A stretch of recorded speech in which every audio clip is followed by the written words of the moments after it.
and welcome. David Levin here, Raise Your New Game today. This is Tuesday, so we're talking about the mental game of sports and competition. Fridays are for the rest of our lives. This week, I want to talk about the mental game behind the mental game. What do I mean by that? There are two parts to the mental game. We tend to lump them all together, but there are actually two separate pieces to it. The first is strategy and technique. It's all the things you need to know and do to be successful in the moment. And that can be a lot to think about and deal with during competition. Football, for example, there was a great sequence in the Quarterback documentary on Netflix where they went through the crazy number of plays players have to memorize and the weird shorthand language for them. It really was amazing and sort of hilarious. But it is a lot of mental work to learn and remember all that, and you have to do that to be successful. When people talk about the time it takes for a player when they get traded to a new team to have to learn the new system, that's the kind of thing they're talking about. And you can totally understand why that would take time. Again, there's a lot to know and do at a strategy and technique level. Even for me, as a rec sport pickleball player, at my level, probably a 3.5-ish, there's plenty of strategy to think about, and I'm just starting to get to where I can sort of do that while I'm playing. So one piece of the mental game is all the intellectual work that is directly related to what you need to do in the moment to be successful in your sport. The other part of the mental game is not about strategy and technique, and it's ultimately more important, and that is being able to control your thoughts and emotions. Psychologists call these skills cognitive control and emotional self-regulation, and that is the mental game behind the mental game. And I say it's more important because you can have all the strategy and plays down. You've learned it, you've practiced it, you've memorized it. But if you get upset in the moment, so you're not thinking clearly, or if you get distracted and get stuck in your head, you're not going to execute what you know.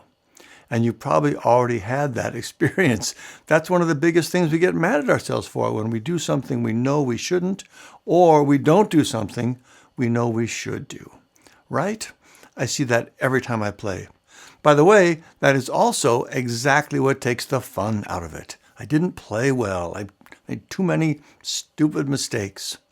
Stupid mistakes, by definition, are when you don't do what you know to do. So you have to master the strategic mental game stuff in the first place, but you also have to master the game behind the game. You have to learn how to keep your thoughts and emotions from getting in the way of doing what you need to do. So how do you do that?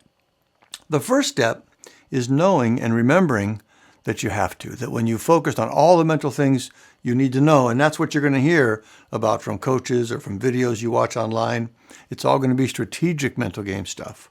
So just know that that's all good and helpful and important, but it's only part of the story. You also need to work on the self-regulation side.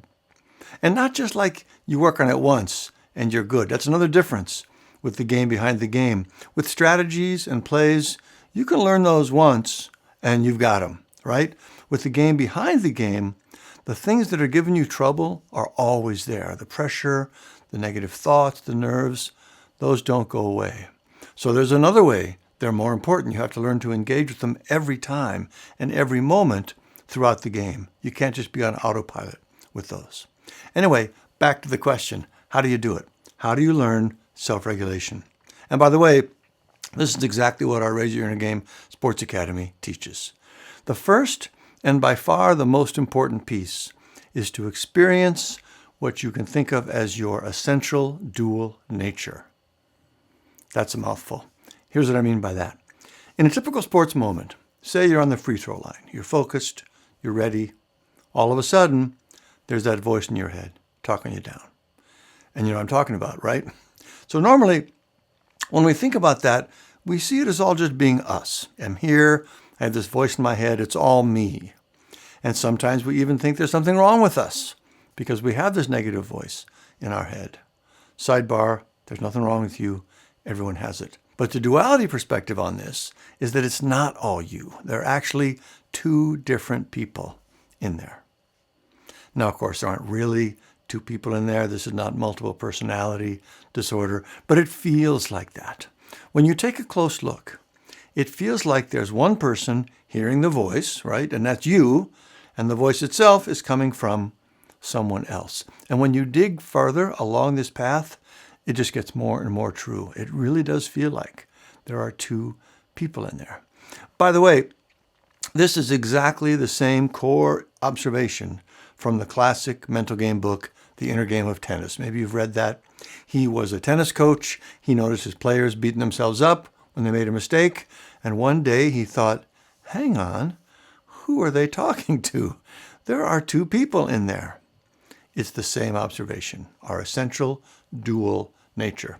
So once you experience this, and I don't mean you just understand the idea, I mean you feel the reality of it in real time. You're here, you notice the thoughts, and you can see clearly that they have come from this other person. Once you get there, now you have what you need to control it. Once it's completely real for you, you can just turn to that other person and say, butt out.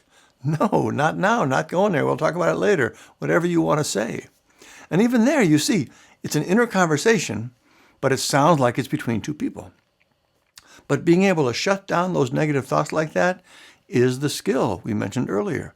Cognitive control and emotional self-regulation works basically the same way. You feel the emotion come up, you say, nope, not going there.